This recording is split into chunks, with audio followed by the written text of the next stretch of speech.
모든 것과 대한 거룩한 주의 복음입니다.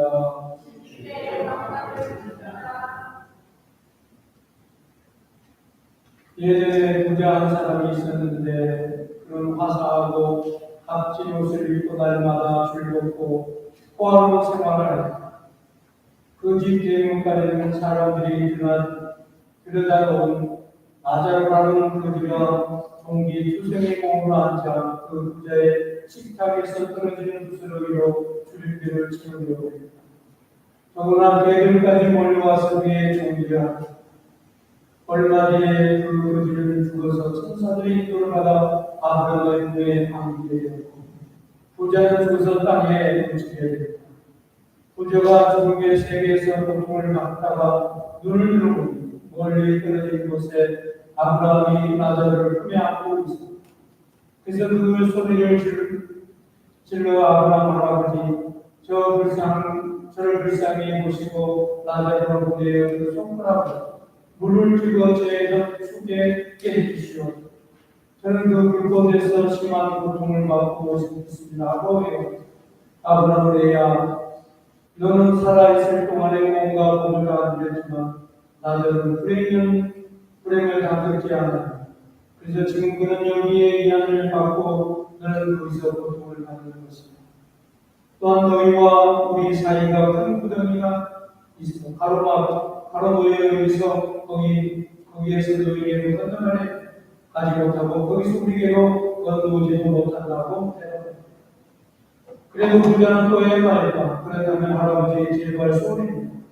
나자로를 제 아버지 집으로 보내주십시오. 저에게 가서 형제가 그들을 보니 그들만이라도 이 고통스러운 곳에 오지 않도록 경고해 주십시오. 그러나 아브라함이 내 형제들에게 옷에 외자들이 있으니 그들의 말을 들을 것이다 하고 대답했다. 부자는 다시 아브라함 할아버지 그것만으로는 안 됩니다. 그들은 죽었다가 다시 살아날 사람이 찾아오기만 해도 해결할 것이라고 없어요. 그러자 아브라함은 그들이 모세의 그들의 말도 듣지 않았다면 어떤 사람이 죽었다 다시 살아난다 해도 믿지 않을 것이라고 대답합니다. 이는 주의 복음입니다. 성부와 성자와 성령의 이름으로 아멘. 다 같이 앉으십니다.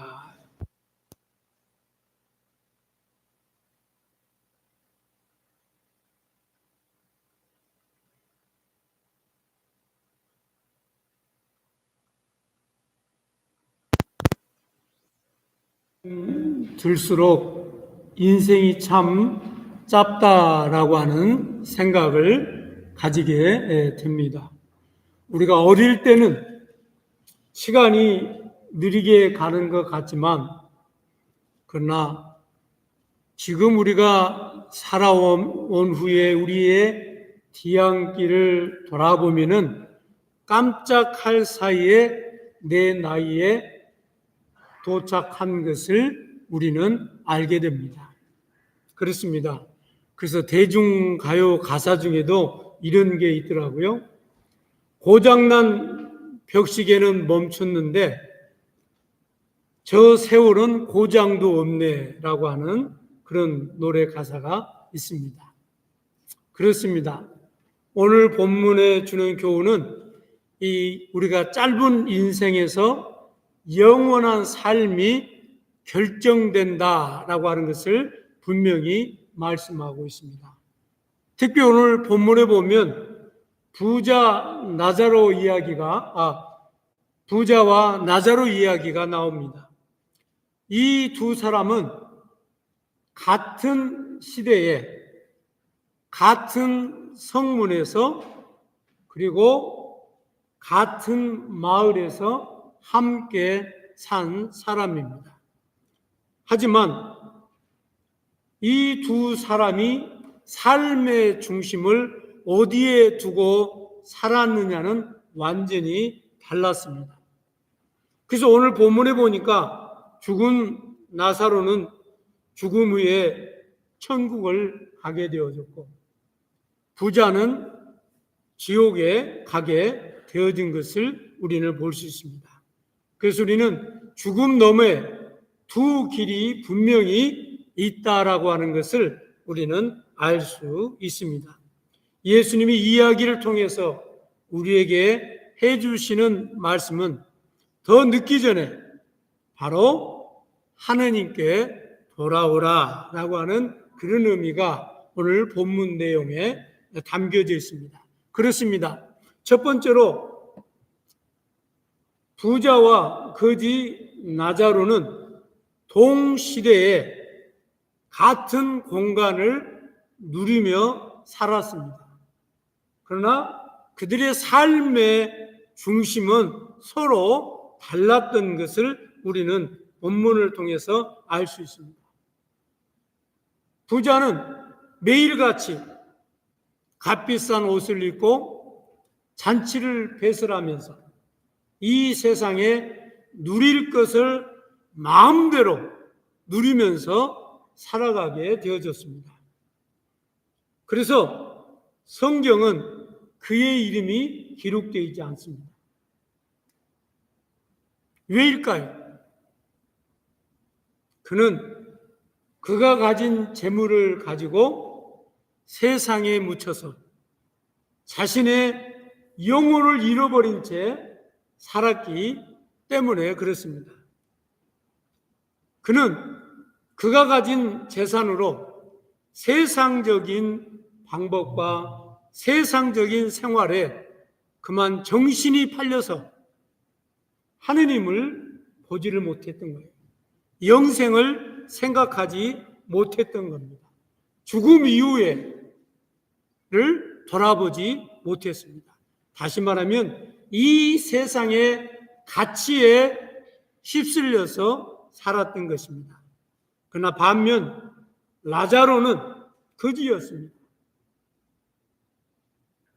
그는 가난했고 온 몸에는 오늘 본문에 보니까 종기가 나았고 그리고 고름이 질질 그 몸을 흘러내렸습니다. 그래서 그 부잣집에 있던 개가 그의 종기를 핥아 먹었던 내용이 기록이 되어져 있습니다. 나자로는 부자의 대문 앞에 누워서 구걸한 사람이었습니다. 가진 것이라고는 아무것도 없었어요. 그러나 성경은 그의 이름을 분명하게 기록하고 있습니다. 라자로. 그 뜻은 하느님이 도우신다라고 하는 뜻을 가지고 있습니다. 그는 자신의 가난과 고난 속에서도 늘 하느님을 잃어버리지 않았던 것을 우리는 알 수 있습니다. 겉으로 보면 부자의 집에서 대문집 앞에서 구걸하고 사는 그였지만은 부자와는 전혀 다른 선택을 했던 겁니다. 여러분, 그렇습니다. 그 거지와 부잣집 안방과는 거리가 얼마나 되겠어요? 그렇게 멀지 않는 공간이었습니다. 그러나 그 삶의 결과는 전혀 달랐던 것을 우리는 알 수 있습니다. 여러분 기억하시죠? 마태복음 19장 16절로 22절에 보면 부자 청년 얘기가 나오잖아요. 내가 어떻게 하면 영생을 얻으리까? 그럴 때 예수님께서 너의 모든 재산을 팔아서 가난한 사람에게 주고 그 다음 나를 따르라 그랬습니다. 그러나 그는 그가 가진 재산이 너무 많았기 때문에 그 재산을 포기하게 되지면 세상적인 모든 가치를 잃어버리기 때문에 그는 세상적인 가치를 선택하면서 영원한 가치를 포기하게 되어졌던 것입니다. 그런데 중요한 것은 이곳에서도 그 부자 청년이라고 소개가 됐지 그 사람의 이름이 없다라고 하는 것을 우리는 주목해야 될 필요가 있습니다. 그렇습니다. 여러분, 여러분의 이름이 하느님 나라의 생명록적에 기록이 되어져 있습니까? 예수님께서는 누가복음 10장 20절에 이렇게 말씀하십니다. 너희 이름이 하늘나라에 기록된 것을 기뻐하여라. 이 세상이 주는 직함을 가지고 이 세상이 가지고 있는 재산의 능력을 가지고 하느님 나라에 가는 게 아니라는 거예요. 하느님의 나라의 생명록 책에 내 이름이 기록된 사람은 하느님의 나라에 들어갈 수 있지만 내 이름이 하느님 나라의 생명록 책에 기록되어 있지 않는 사람은 결코 들어갈 수 없다라고 하는 것입니다. 그래서 계시록 20장 15절에 보니까 누구든지 생명책에 기록되지 못한 자는 불못에 던지우리라. 그렇습니다. 방금 우리가 소개받은 부자나 부자 청년이나 그들은 성경에 이름이 없어요. 없는 이유는 하느님의 나라의 생명록 속에 그들의 이름이 없기 때문에 그렇다라고 하는 것입니다. 그럼 우리는 인생의 모든 여정을 마친 후에 주님 앞에 섰을 때 주님께서 우리의 이름을 불러주시고 그 이름값에 덧입어서 하느님의 나라를 소유할 수 있는 저와 여러분이 되어지기를 소망합니다. 두 번째로는 죽음은 모든 사람에게 동일하게 오지만 그 후의 길은 달랐다라고 하는 겁니다. 그렇습니다. 오늘 본문의 22절에 보니까 거지도 죽었고 부자도 죽었습니다. 그렇죠? 죽음은 누구에게나 동일하게 찾아옵니다. 젊다고 해서 피할 수 있는 것이 아니고 또 돈이 많다고 해서 죽음을 거부할 수 있는 것도 아닙니다. 하지만 모든 사람이 동일하게 죽지만 죽음 그 이후에 결과는 다른 결과가 기다리고 있다라고 하는 것을 우리는 알아야 됩니다. 나사로는 천사들의 손에 이끌려서 아브라함의 품에 안겼다라고 오늘 본문에 기록하고 있습니다. 그러나 부자는 음부에, 다시 말하면 지옥의 극심한 고통을 겪고 있다라고 얘기하고 있습니다. 얼마나 그 지옥불이 뜨거웠으면 제발 라자로를 통해서 손으로 물 한 방울만 적셔가지고 내 입에 떨어뜨리게 해달라고 부탁을 했을까요? 여러분 그 한 방울 먹는다고 해서 그 마른 입이 기갈이 해결될까요? 그렇지 않습니다. 그만큼 간절하고 그만큼 극심한 곳에 부자가 가 있다라고 하는 것을 우리는 알 수 있습니다. 그렇습니다. 예수님께서 들려주신 또 다른 비유를 우리는 생각해 볼 수 있습니다. 누가복음 12장 16절로 21절에 보니까 어리석은 부자가 그해 농사에서 큰 풍년으로 곡식을 많이 거둬들이게 됐습니다. 너무 많은 재산을 주체할 수 없는 거예요. 고민하다가 그래, 이 많은 재산을 저축할 수 있는 곳간을 늘리면 되겠다. 내게 수입이 너무 많은데 세이빙 어카운트 하나 가지고는 안 되겠다. 또 다른 세이빙 어카운트 하나를 오픈해서 얻어서 더 풍성하게 내 노후를 준비하고 또 은퇴 후를 준비해야 되겠다라고 생각을 했던 겁니다. 그런데 예수님께서 뭐라고 말씀하십니까? 이 어리석은 부자야, 네가 이 모든 것을 다 소유했지만 오늘 저녁 네 영혼을 내가 거두가면 이 모든 재산이 누구시 되겠는가? 다 부질없는 짓이다 라고 하는 것을 얘기하고 있습니다. 그러나 여기서도 이 어리석은 부자라고 얘기를 했지 이 어리석은 부자의 이름이 기록이 없습니다. 그렇습니다. 우리도 언젠가는 이 세상을 떠납니다. 그날 우리는 어디로 가야 될까요? 예수 그리스도 안에서 구원의 확신을 두십시오. 혹시 아직 풀지 못하는 관계나 용서받지 못한 것들이 있다면 하느님과 화해하십시오. 바로 오늘이 주님과 회복하는 날이고, 오늘 내 이름이 하느님 나라의 생명록책에 기록되어 줄 수 있도록 주님과 관계를 회복하는 시간입니다. 마지막 세 번째로, 죽음 이후 때늦은 후에는 소용이 없다는 거예요. 그렇습니다. 오늘 본문 23절로 31절에 보니까 죽은 부자는 죽은 후에 비로소 깨달은 거예요.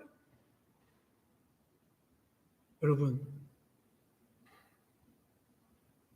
죽음 이후에 깨달아 봤자 이미 늦었다는 거예요. 그래서 죽은 부자는 지옥의 고통 속에서 아버지 아브라함이여, 제발 라자로를 제 집에 보내요. 제 형제 다섯에게 경고해 주십시오.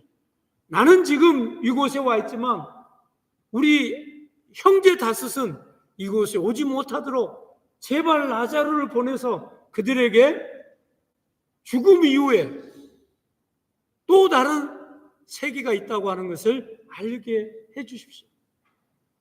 그리고 그 땅에 사는 동안 세상에 묻혀서 살지 않고 하느님 나라의 가치를 따라서 살게 해 주십시오라고 증거할 수 있도록, 전파할 수 있도록 그를 다시 보내달라고 얘기합니다.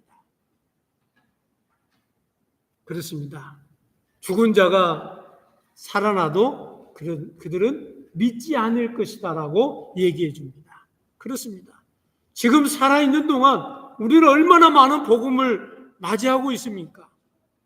얼마나 많은 기회들이 있습니까? 우리의 손에 성경책이 있죠. 또 라디오를 틀면 언제든지 설교가 들려오죠. TV를 틀면 언제든지 예배의 모습을 볼 수 있죠. 그리고 또한 우리가 걸어서 우리 집 근처에서 걸어서 갈 수 있는 교회들이 왜 없습니까? 차로 2, 3분만 5분만 타고 와도 교회들이 지척에 널려 있습니다. 그리고 우리 주변에 얼마나 많은 크리스찬들이 있습니까? 예수 믿는 사람들이 있습니까? 그들을 통해서 교회에 대해서, 예수님에 대해서, 하나님의 나라에 대해서 들어보고 듣고 있습니까? 그런데도 아직까지 교회를 안 온 사람들이 있어요. 아직까지 예수를 안 믿는 사람들이 있어요. 아직도 복음을 거부하는 사람들이 있습니다. 복음을 증거하는 사람이 없어서가 아닙니다. 그렇습니다. 기회는 살아있을 때, 우리가 호흡이 붙어 있을 때, 그리고 오직 지금 우리가 살아있는 동안에 우리에게 기회가 주어진다는 겁니다. 여러분, 창세기 6장부터 7장에 한번 보십시오. 노아가 방주를 짓습니다. 방주만 짓는 것으로 그치지 않았어요. 시간이 날 때마다 복음을 증거했어요. 내 방주가 완성이 되면 그때 지구에 종말이 옵니다. 종말이 옵니다. 마지막 윤례의 심판이 도래하고 있습니다. 내 방주가 지어지기 전에 당신들은 하느님께 돌아오십시오 라고 외치고 선포하고 증거했습니다. 무려 120년 동안. 그러나 여러분, 노아가 방주를 다 짓고 홍수가 온 지구를 덮었어요. 그 방주에 탄 사람은 누구만 있었죠? 노아의 가족 외에는 없었어요.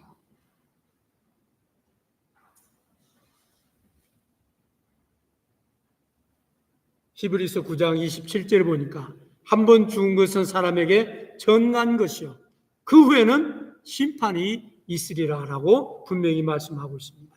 그렇습니다. 지금 우리에게 기회가 있습니다. 하느님의 말씀을 굳게 붙드십시오. 우리의 감정이나 어떤 특별한 기적이 아니라 성경 말씀만이 우리를 바른 길로 인도해 주는 말씀입니다. 그리고 오직 예수를 모르는 가족과 이웃들 위해서 기도하고 그들에게 복음을 증거하십시오. 내일 해야지 하고 미루지 마시고 오늘 지금 당장 내 이웃들에게 복음을 선포해야만 됩니다. 말씀의 결론을 맺습니다. 부자에게 남은 것은 아무 소용이 없는 때늦은 후회였습니다. 그러나 우리에게는 아직 오늘이라는 소중한 시간들이 남아 있습니다. 오늘 예수 그리스도 안에 있는 구원의 확신을 확실하게 붙드십시오. 그리고 우리 주변에 있는 많은 이웃들에게 예수 그리스도의 사랑을 증거하고 복음을 전파하십시오. 그리고 오늘 말씀처럼 우리의 삶에서 때늦은 후회를 하지 않는 저와 여러분이 되어지기를 소망합니다. 성부와 성자와 성령의 이름으로.